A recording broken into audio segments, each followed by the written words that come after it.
Hi everyone, and welcome back to Ask Dr. Lala, the podcast.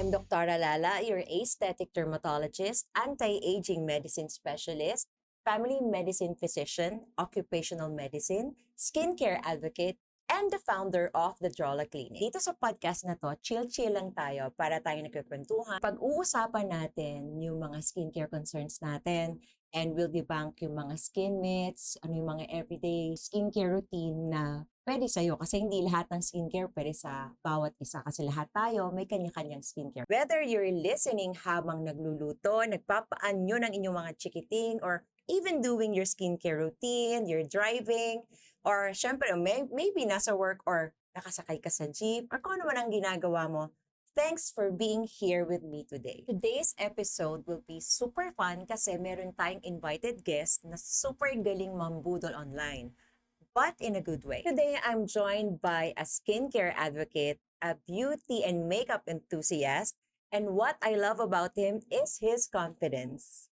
Guys, let us welcome Kyle. Thank you for being with me today. And also, thank you for having me po. Alam ko naman super busy ng schedule mo. Hindi naman, Doc. Fresh na fresh ka. So, kumusta naman? Okay naman, Doc. Eto, super busy sa mga ganap sa life. Sana all. Busy sa ganap sa Wala. life. Quick question, Kyle. So, nung nag-start ka dun sa social media mo, was it all about skincare, makeup, or may mas malalim pang pinagmumulan yan? Actually, Doc, ano lang yon, like, biglaan lang akong nag-post sa SOCMED. Kasi meron akong meron nag-trending na retinol nun sa social media. And then, bumili ako. Tapos, nung na-receive ko siya, ginamit ko muna siya syempre. Tapos, shinare ko yung experience ko through sa online. And then, maraming naging interested kung ano ba talaga daw yung retinol, ano yung ginagawa niya sa skin, ano yung mga bawal gawin kapag nagre-retinol. Doon po ako nag-start sa pagko-content create po. And ang maganda rin din kasi, makikinig talaga yung mga viewers mo. Kasi considering si Kyle, as you can see, napaka-perfect ng skin niya. As in off-cam or on-cam, very perfect yung skin. So talagang very credible ka mag-speak about skincare and skin health, yung skincare routine, and especially makeup. Kasi ngayon, yung makeup trends talaga nakikita ko on how you shift your face sa pag-makeup. So let's talk about makeup. So paano naman nag-start yung makeup? Actually, Doc, ano na sila, parang combined sila.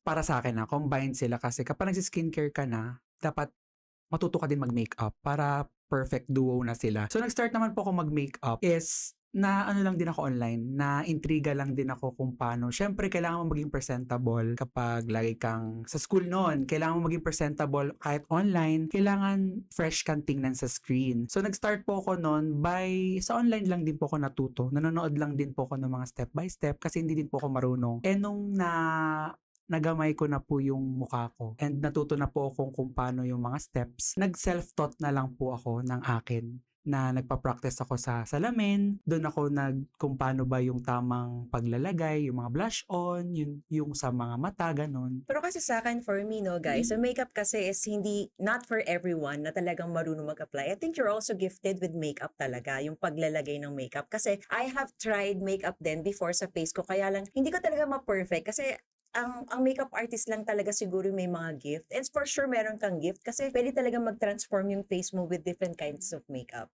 Actually, Doc, medyo mahirap siya sa una. Pero kapag naano mo na siya, like nalaman mo na yung parang yung angle ng face mo, kaya mo na siyang on your own kahit walang salamin. Kaya nga yung angle mo yung side ko Kaya lang ito rin kasi yung angle ko Since napag-usapan na natin, Kyle, yung skincare and makeup, so for today's episode, let's talk about skincare and makeup.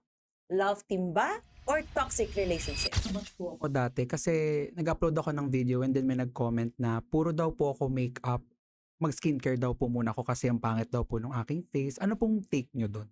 Well, para sa akin kasi, ang skincare and makeup, they go hand in hand. So, syempre, it's very important na mag-skincare din tayo. We have to take care of our skin. And yung makeup is just to enhance yung beauty na meron na tayo. For me, makeup and skincare is like the earth and the moon. Di ba? Doon sa axis ng earth, nandun pa rin yung moon. So, parang umiikot lang si moon sa earth pero nandun. So, parang mas maganda na magkasama sila to improve your self-confidence, to enhance your own beauty. Kaya lang, syempre, minsan, pag nagme-makeup tayo, tas hindi maganda yung skin natin, like if your skin is oily, masyadong cake, if it's dry, halatang halata din yung mga acne mo.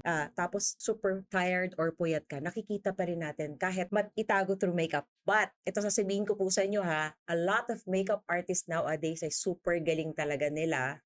As in, kaya nilang itago lahat ng meow-meow sa mukha mo. Doc, curious lang po ako as a dermatologist. Kasi kami na simpleng like gumagamit lang ng skincare, kami strict kami. Pero kayo po na dermatologist, super strict din po ba kayo when it comes to your skincare routine? Or simple-simple lang sunscreen lang yung ginagawa niyo po? Actually, I have to be honest. This is my honest answer, no? Ang skincare kasi, sabihin natin it's basic, but it's essential for me. It's very essential na kahit antok na antok ka na, if you cannot do your 10-step skincare routine, at least man lang, take off your makeup. So, importante sa akin is a good cleanser. And kung walang-wala talagang needs yung skin mo, kasi ako naglalagay lang ako ng mga serum, ng moisturizer, if talagang uhaw yung skin mo to be moisturized, or if you have large pores, may mga acne ka, doon ako naglalagay ng iba't ibang skincare na pwede kong ilagay sa routine ko. But most importantly, I never forget my sunscreen. Talagang hindi mo pwedeng, hindi, parang it's a gold standard. Kung retinol is gold standard din for skin, pero para sa akin, it's still sunscreen. Doc, based on my experience kasi, may times na kapag galing akong events, is pag uwi ko, pagod na ako. And ayoko nang magtanggal ng makeup. Is it really a big factor na kailangan ko pong mag-alis ng makeup para like hindi ma-damage yung skin ko the next day? Para sa akin talaga no na matutulog ka when you have your makeup on. Kasi 'di ba meron tayong mga skin microbiome. Kung walang-wala ka ng talagang time is at least you get your micellar water and then tanggalin mo yung makeup, but do not sleep na meron kang makeup on. Kasi pwedeng magkaroon ng breakouts. Pagising mo, breakout, malala, pumapangit yung skin. So, you have to love your skin. Dapat may time ka pa rin for your skin kasi yung skin mo, pag mahal mo, mamahalin ka niya ba? Going back dun sa question mo about skincare, kasi may mga times talaga na tatama din tayo. But always remember to clean your face before your sleep. Kahit wala ka nang ilagay, basta clean your face. And hindi lang face and neck ang kailangan natin, syempre, no? Kaya meron po ako nito, yung Rice Glow Lotion to. Hindi po pwedeng ang aalagaan lang natin is our face. So, syempre, kailangan po natin talaga for the whole body. Ako, I always moisturize my body, especially after kong maligo. Kasi I have very dry skin. And natry ko tong Rice Glow Lotion mo with SPF 30. So, kasi sa pag-usapan na natin to, no, you're a very credible person to endorse such products. Kasi nga po si Kyle is skincare advocate. Na-try na niya lahat ng mga products online. Even po yung mga rejuvences, nakikita ko na tinatry mo. And how did you come up na magkaroon ng, actually meron pa tong soap, na magkaroon ka ng Rice Glow Lotion? Saan mo nakuha tong idea na to? Actually, Doc, kaya talaga before pa gusto ko na yung rice. Pero nung meron akong naka-meeting na Korean, mas lumawak yung knowledge ko when it comes to rice. Pero before pa gusto ko na talaga yung rice. And then in-explain niya na ang rice daw sa Korea is a really good ingredient when it comes to skin natin. Mas naliless niya yung sa anti-aging, yung pagkulubot. Yes. And mas nakaka-brighten talaga siya ng skin. And it's organic pa. Like rice kasi, ginawa nila, nag-test yung mga taga-Korea, kumbaga sa mga province ng Korea. Nilubog nila yung kamay nila sa yung pinaghugasan ng bigas. Yes, oo. And then tinest nila yung nakalubog at hindi. So mas mabilis kumulubot yung hindi binabad dun sa rice. Rice water. So na-inspire talaga ako, and yan talaga din yung gusto ko talaga, Doc, yung rice na ingredient. Yan, actually kasama yan sa Korea. Japan kasi talagang very prominent ang rice. Meron actually ang mga Japanese women, mga rice pack na ginagamit for their face. So, ako naman, na-try ko na kasi lahat ng lotions. So, I have tried and tested. Ako naman, what I like about your lotion is very light siya and hindi siya nakaka-dry. It's very important to moisturize your body. Kung gusto niyo talaga na healthy, glowing skin, you have to take care of your skin, hindi lang sa face, but for the whole body. Doc, meron lang po din akong questions. Ito ay based lang sa mga followers ko. Okay, shoot. Shoot na. Shoot na. Shoot na. Shoot Okay. na. Ano po kasi, dumating sa point na yung content ko the past 2 years is puro makeup. Yes. And then may nag-comment na, is it really safe to do makeup every day, especially if you have acne-prone skin? Na meron ka pang, may active pa yung pimple mo, pero pinapatungan mo siya ng makeup. Kahit ano na siya, yung parang harvest time na niya, Oo. pinapatungan mo ng concealer, powder. Is it safe po ba? Kasi kung ang work mo talaga sa'yo will require makeup, so I suggest na yung makeup na bibilhin mo are non-comedogenic. Pero syempre, kailangan mag-start pa rin tayo sa magandang skincare. Kailangan nating i-address yung acne na yon. So, kung wala ka talagang choice na kailangan mo talaga mag-makeup everyday, titanggalin mo na lang yung makeup mo sa gabi and then address the problem. Kung minsan, pwede tayo mag-take ng mga supplements, but I do not recommend talaga na everyday you wear makeup. No? Pero kung if you want to be mild, meron mga skin tint lang na nabibili online, on the market, na nakakatulong din to hide the blemishes and impurities. At meron na rin po tayo kasing mga concealer na yung mga acne spot concealer that you can use. Pero I suggest na you give your skin a break. Kailangan pa rin nating pagpahingihin yung skin natin na parang clean lang siya and then add moisturizer and then put your sunscreen. Parang ganun. So Kyle, ano yung must-have mo na skincare routine? Just one. O sige, sabihin natin two. Two. Kasi hindi pwedeng mawala yung isa. Okay, just Kasi, two. yung una, Doc, ano na yan, like given na, sunscreen talaga. yes. Hindi Kaya talaga, sabi ko two eh. sabi ko Kaya sabi ko two. sunscreen. Siguro yung second one, probably moisturizer. For me ha, kasi dati, nung nagsa-start pa lang ako sa content creation, ang dinedebunk lagi is, oily ka na, huwag ka mag-moisturizer kasi lalo kang maglalapot. Ay, nako, yun ang mali. Yun ang misconception way back before na pinatunayan ko na ang pag-moisturizer, lalo siyang, kailangan niya ng oily skin para yung oil, hindi siya yung maging super oily ka, makontrol yung mga sebum production. Based on my experience as a content creator ha. Yan. Pero, hindi, tama yung sinasabi mo. You know the reason why, kung bakit nagkakaroon ng ganun, kung bakit mas nagiging oily yung face natin. It's because dehydrated ang skin natin. Our skin produces more sebum and oil pag kulang tayo sa tubig.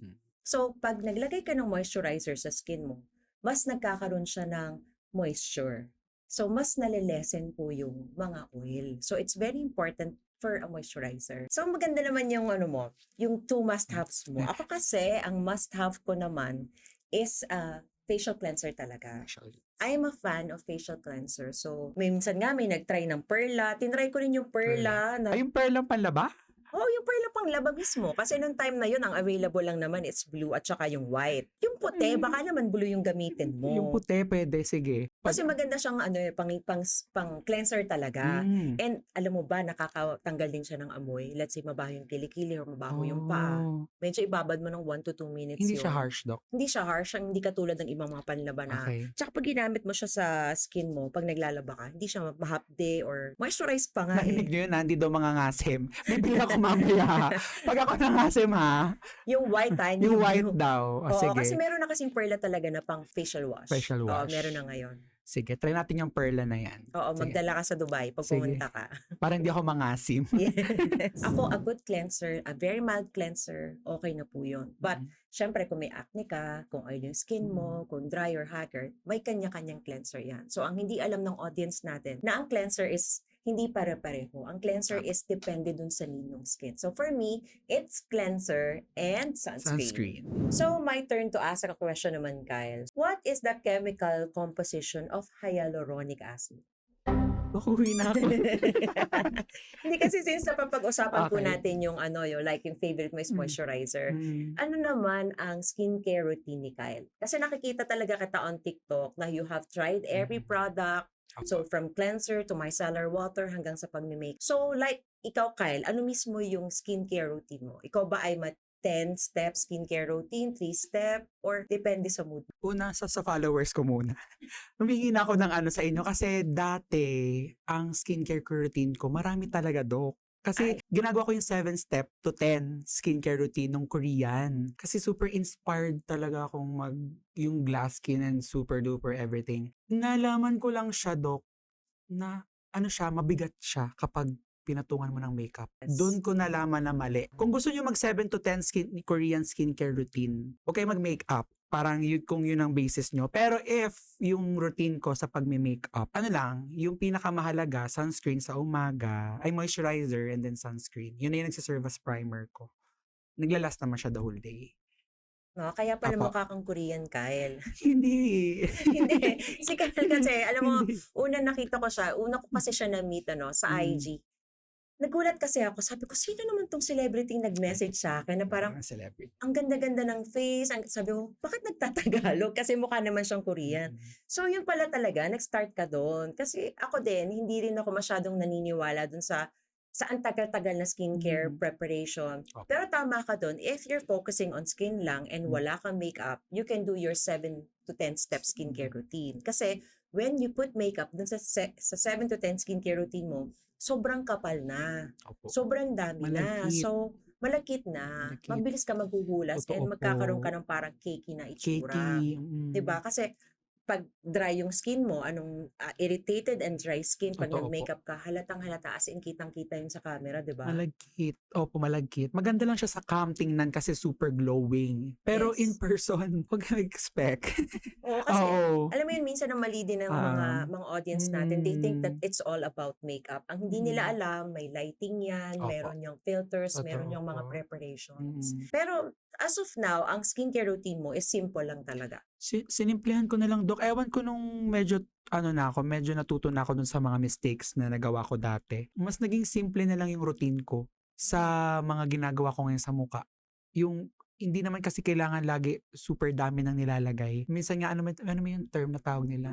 Yung parang 1 is enough, parang ganun. Yan. 2 is enough? 3? Basta yun, enough na yung, the less is more. Tama ba? Baka mabash. Kaya for me, hindi. May nang-bash na nga sa akin, kailan less is more. Doon ka na pinagsasabi mo, less is more. Less is more. Hindi, for that basher naman, that less is more, it depends on your skin. Kasi my skin, hindi naman kasi kailangan ng too much preparation for this. Especially you, it's in your genes, for sure, yung height mo, yung skin mo, your hair. So may lahi ka ba talaga, Kyle, na ano? Siguro wala, Dok. Kakaki-drama na lang siguro kaya tayo nadadala sa mga Korean na mga pero sabi nung iba mix ng parang Japanese, Korean. Yeah, kasi yun din yung unang kita Parang ko nga ganon. sa IG, it's yun ang talagang inisip ko, Tagalog ba to? Parang foreigner.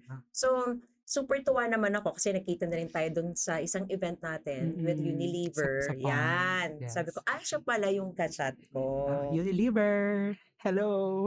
Dok, meron lang akong isang pinaka maraming taong gusto ng sagot. Yes. Kasi as someone na merong big open pores, isa siya sa mga controversial when it comes, which is normal, sa Yes. makeup na talagang open ang pores. Pero gusto ko lang para mas masagot siya ng mas professional sa mga meron pong big open pores. Ano po yung parang advice nyo or routine na pwedeng i-suggest sa kanila bukod sa mga treatments, sa skincare, ano yung pwede nilang gamitin para ma-minimize lang yung appearance kahit man lang sa makeup na kahit normal siya para lang mas maging confident sila. Pero actually medyo mahirap yung question mo na yan. No? A lot of patients in the clinic kasi mostly ang complaint nila, especially kabataan, is yung open pores. But there are a lot of factors. Sleep nila, yung water intake nila, yung exercise nila, the food that they eat. So dapat, i-arm mo muna yung body mo na good nutrition, good lifestyle. And ngayon, para naman ma-address natin yung open pores, meron na kasi tayong mild cleanser and niacinamide. Niacinamide is very good for large or open pores. Minsan kasi, Take note. Wag mag-skip. Minsan kasi the large pores kasi is genetics nasa lahi mo. It's either sa mom side mo or sa dad mo. But if you have this, pwede nating i-address. Pwede tayong gumamit ng mga niacinamide na serum. If it's too oily, we can add salicylic acid. Kung meron namang mga PIH or dark pigmentation, pwede tayo kasing mag-add naman ng mga tranexamic acid. So it's very important for open pore patients na mag-moisturize. Moisturization will always be the key. Guys, huwag kayo matakot mag-moisturize kasi yung iba naniniwala pa rin na kasi yung parang sa namin na ayoko niyan, lalo ko mag-oily pag naglagay ako ng moisturizer. Yan, that's a common misconception talaga. Mag-moisturizer kayo. Wag Mag-ano dyan. Yeah.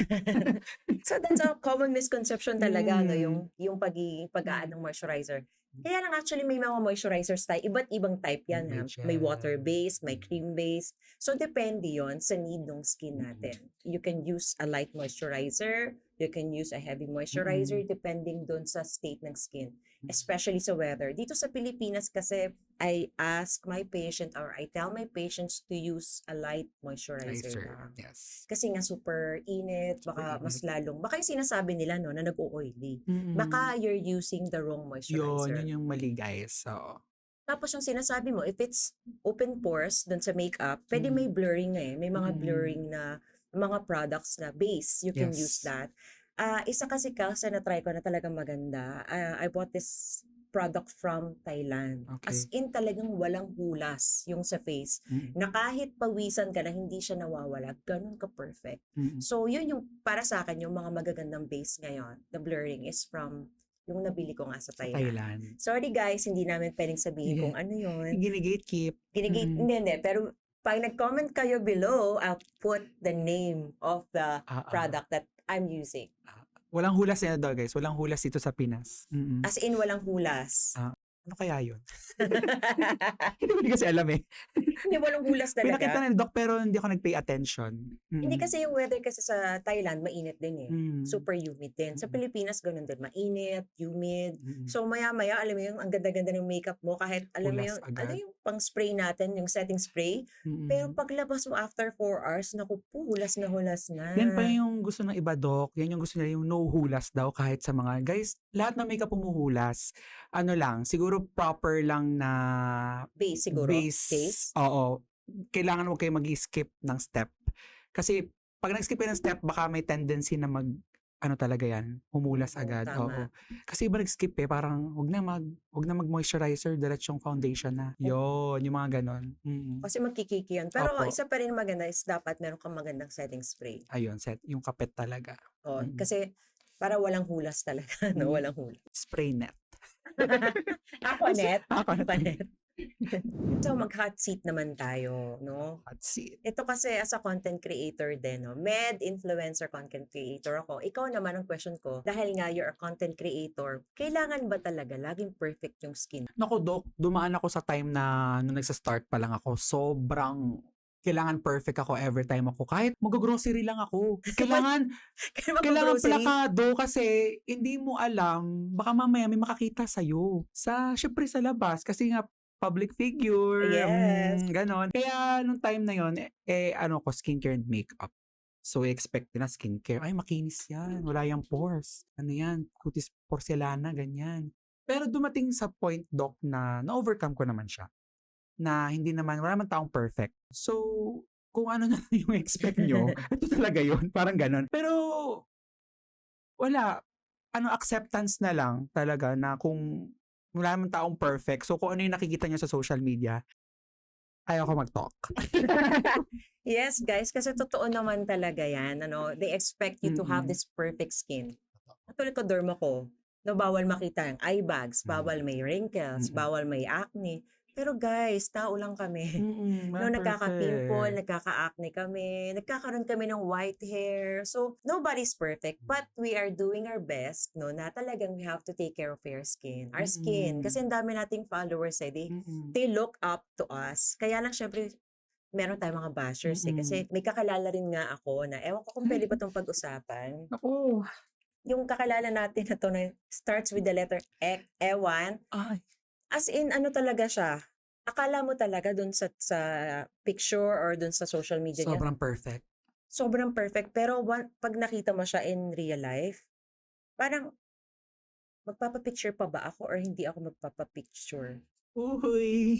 Hindi, maraming ganun. Even kasi yung mga celebrities that I look up to. Pero hindi ko sila binabash. Kaya lang, we have this, as human beings, we have this expectations na kailangan perfect. Pero tao lang. May take din ako dyan, Doc. Kasi wala namang masamang gumamit ng filter.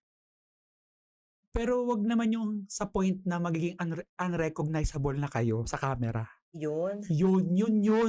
Kasi sobrang duyin nyo. Tapos sa personal is Japanese look pala.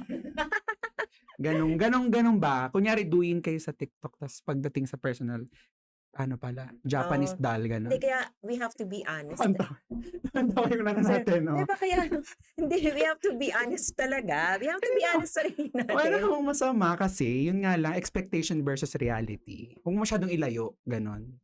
Kasi meron na rin ako nakitang ganyan. Ang sabi ko nga nun sa staff ko, may kasama ko, yes, I'm waiting for ganito, ganito for her. At nung nakita ko siya, di ko alam talaga kung magpapapicture ako or hindi. Kasi feeling ko, mas bata yung itsura ko, mas aning yung skin ko.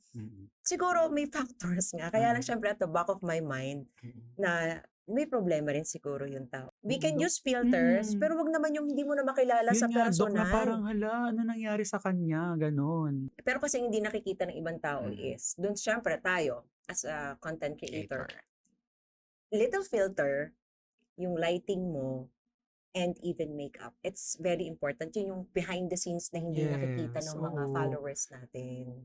But para sa akin, you have to be truthful to yourself. No? If you're endorsing products, you have to be in the real world. Kailangan you have to take care of your skin, di ba? And yun nga, kasi ka content creator, ano lang, I mean, nag-e-effort din naman kami para mas maging engaging or maganda yung itsura namin sa camera. Syempre, hindi naman kami haharap sa inyo ng ano na lang, nakatapat kami sa bintana, ganun. May pahangin. Ganun. Ano din kami ng may reflector, meron din kaming studio light, may mga tofu light, ganun. Para man lang mas presentable. Yes. Oo. Syempre kasi skincare and makeup. Some brands kasi yun sa atin, sa mga brandings natin, we have to be very careful. Otherwise, mawawala si brands. Patay. Kasi Kyle, when I met you, medyo, hindi ka nang sasabing chubby, but medyo bloated. Dok, mataba talaga. Hindi. Bloated for me, bawal yung term na yan. Bawal ba? I mean, bawal, erase. Ano bang tawag doon? Malaman?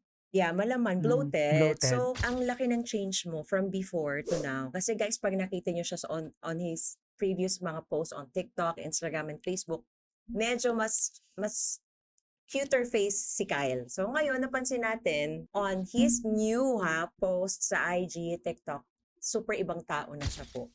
Kilala mo pa ba kami? Hindi, joke. Nag-evolve. So, Kyle, bukod sa, syempre, nasa klinika namin, we're taking care of you, naka-TDC slim ka. So, paano mo ma-share mo? Kasi hindi tayo pwedeng skin and makeup lang eh. We have to educate the others din kung paano maging healthy. So, on your part, anong ginawa mo? Actually, Dok, bago ko sagutin yung question mo, marami na nakapansin. And tinanong na nila kung ano ba daw ang behind the scene. Yan. Ang sagot mo. Inamin ko na. Inamin mo na. Ayoko na magsinungaling sa kanila. So, yun na nga, nung sinabi ko yun nga sa TDC Slim, mas na sila, parang mas, man tawag doon, na inganyo. Yes. Pero in a good way. Kasi sinabi ko na, hindi naman porket ginawa ko yung TDC Slim, is doon na lang ako magre-rely. Yes. Kailangan kong tulungan yung self ko na kumain ng healthy, mag-exercise, alagaan pa rin yung health ko with the help of TDC Slim. Pero yun nga, Dok, kasi 'di ba nung kinausap kita, nung nagpapatulong na ako sa'yo. Oo. Kasi hindi ko na kasi guys kaya yung cravings ko. Tigilan niyo ako. Hindi talaga kaya. Kasi kasama doon yung stress, yung pag-iisip niyo. Wait lang, Kayla. Actually, meron siyang pinorward sa akin, nag-inspo ng ganong super, nung katawan, na ganyan, Dok, pwede ba ako mag-inject na to? Whole body, sinasend niya sa akin. Sabi ko, teka, Kyle, huwag ka muna mag-ganyan. So, nung kinausap kita, sinabi ko sa iyo yung gagawin natin. So, hindi lang pwedeng sa amin on our part. We have to eat healthy, kailangan ka mag-hydrate. So, ngayon naman kasi, a lot of patients na nagpapapayat or nagpapaslim, super dry ng skin. Pero yung sa'yo, perfect. Yan. Kita niyo yan. HD yan.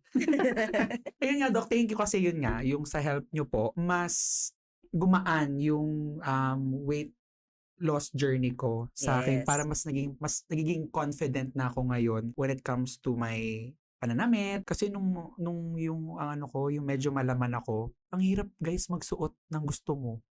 Yung dating gusto mong suotin na polo, hindi mo na masuot.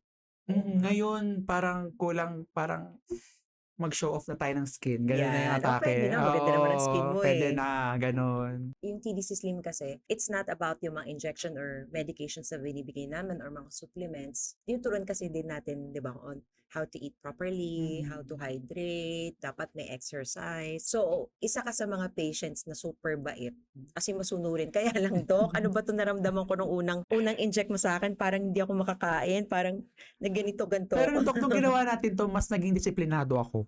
See? Mas naging disiplinado ako, guys, kung ano yung kakainin ko. Compared noon na basta kung ano lang yung gusto kong kainin. Ngayon parang iisipin mo muna kung tama ba. I mean, pwede ka namang kumain pero titikman ko ba talaga siya or pwedeng bukas na lang? Sabi ko sa'yo, pwede mo naman Yun nga, tikman. Dok. Wag naman Titikman. Wag, Wag naman yung kawawa naman yung sarili mo. Ano bang titikman? Yung pagkain, Dok. yung Oo, pagkain. yung pagkain.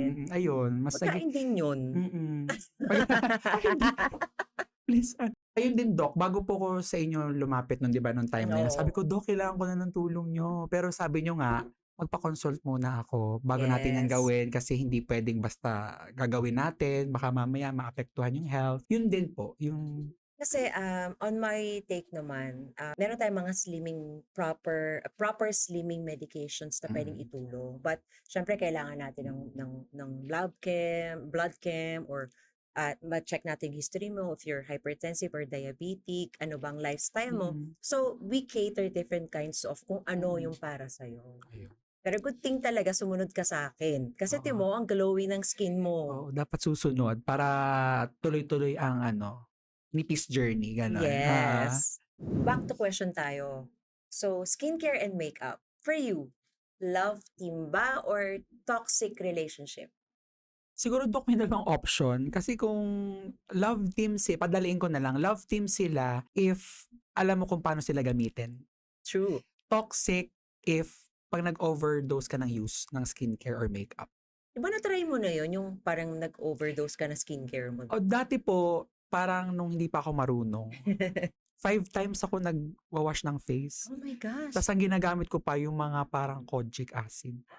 Nakaka-dry na Na-damage yung skin. skin barrier ko. Nang hindi ko alam nung dati ang gagawin. So, hinayaan ko na lang. Buti wala ka mga dark pigmentation sa face, no? No. Buti naka-recover yung skin Yeah. mo. Thank you dahil ako ay napasok sa skincare community. Yes. Apo, yun po. Na-educate talaga. Kayo po, Doc, sa inyo po, love team or toxic? Sa akin, talagang dapat skincare and makeup should be a love team. Pero syempre, alam mo minsan, para mag-asawa yan minsan nag-aaway din. May mga products kasi tayo online na nakikita, like sa social media, na itatry natin, pero hindi pala pwede dun sa skincare routine natin, di ba? Minsan nagkakaproblema tayo with that. But always remember, priority pa rin natin ang skincare. Pero ngayon, makeup dapat should go hand in hand with skincare. Kasi kahit naka-makeup ka, minsan kita pa rin natin kung anong klaseng skin meron ka kung may issues ka sa skin. But a lot of makeups nowadays is skincare na talaga. Diba? They have this skin tint or sunscreen na may tint na nagiging makeup na rin. So, tulad na sinasabi mo, less is more. Yan na naman, babash na naman tayo ng mga yan, ng less is more. Kasi it will depend pa rin dun sa skin mo. Sometimes, it's love and sometimes, it's toxic relationship. We have to be honest na minsan talaga, hindi natin mapaperfect yung skincare natin. It depends din sa mood, sa lifestyle, the food that you eat. Pero dapat, lagi may love. Isingit lang ako, Doc, kasi dati parang gumamit ako nung, alam niyo yung Gory?